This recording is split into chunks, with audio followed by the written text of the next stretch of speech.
If music production feels hard right now, it's not because you're untalented. It's because, well, Honestly, there could be a million reasons. Like planning to start an alpaca boy band. Wait, are you? If yes, comment below. I'm asking for a friend. Thanks. Back to music. You are probably watching this video because you don't find a proper guide on how to learn music production. Well, until now, I decided to create the roadmap I wish I had when I first started. It doesn't just cover the big picture topics. It breaks everything down into the exact subtopics you need to focus on first. Follow this roadmap step by step, and by the end of it, you'll be able to create your very first song completely from scratch. So, let's dive in. Let's start by removing 3 misconceptions all beginners have. First, you do not need a label for releasing songs on major streaming services like Spotify. You can do that with distributors like DistroKid or TuneCore. Second, music production does not have to be expensive. Most major production software comes with a ton of plugins for nearly every use case. Before you buy something, get familiar with the stock plugins.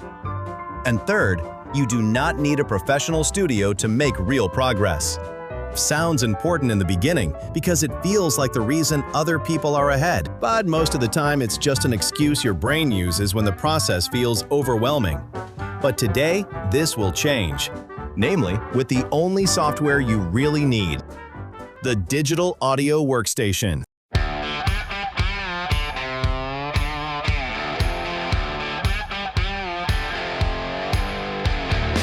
This is the first wall almost everybody hits.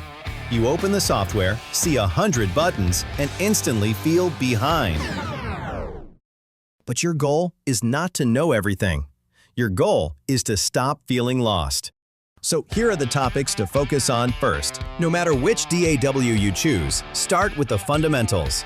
First, your project settings. Take a moment to get comfortable with the basics, like selecting the right audio device and adjusting audio processing settings. These can have a huge impact on input latency while recording. If you ignore this step, you'll likely run into frustrating issues later on. Next, understand BPM, beats per minute. This determines the speed of your track. The right BPM makes sure your track isn't too slow or too fast, so it sounds natural and fits the style people expect.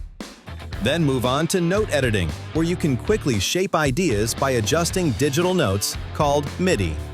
These MIDI notes tell your instruments what to play. From there, experiment with changing instruments to explore different sounds and understand how to record audio to capture vocals or live elements. That's it! Project setting, MIDI notes, instrument change, and recording. The rest will come during the learning process. And once the software stops feeling like a spaceship, the next step is music theory. Not the scary version, only the topics you really need to create your first track. First, keys and scales, with focus on major and minor, which basically define which notes can be used in a certain song. Once you get that, move on to chords, more specifically triads, and chord progressions. That's it. Keys, major and minor scales, chords, and progressions. The foundation of every song. Next, songwriting and arrangement. Here's where most people get stuck. Making a cool loop is fun. Turning it into a full track is where doubt kicks in. Learn the basic parts of songs in your genre. Verse, pre-chorus, build-ups, drops. Get familiar with call and response. It's simple, but it works. Pay attention to rhythm because it shapes the mood. And pick up a few fundamentals for writing stronger melodies. Done.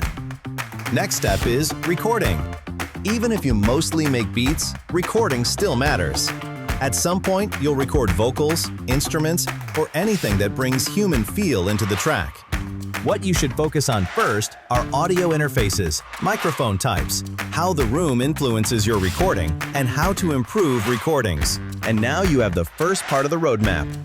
In the next video, we'll dive into the most important topics of sound design, mixing, and many more. So stay tuned for part 2.